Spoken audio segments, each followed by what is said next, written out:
एक तेज खरगोश अक्सर अपने धीमे कछुए पड़ोसी का मजाक उड़ाता था, यह कहकर कि वह कितना सुस्त है।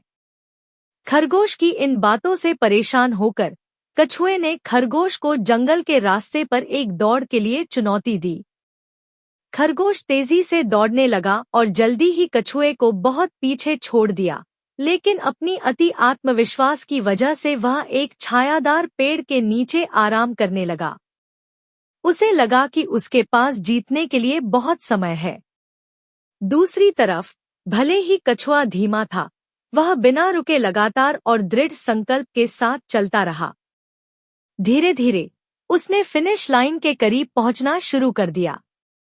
जब खरगोश अपनी झपकी से जागा तो उसने देखा कि कछुआ जीत के बहुत करीब था। वह तेजी से दौड़ने लगा, लेकिन उसकी देरी ने उसे दौड़ हरवा दी, क्योंकि कछुए ने सबसे पहले फिनिश लाइन पार कर ली।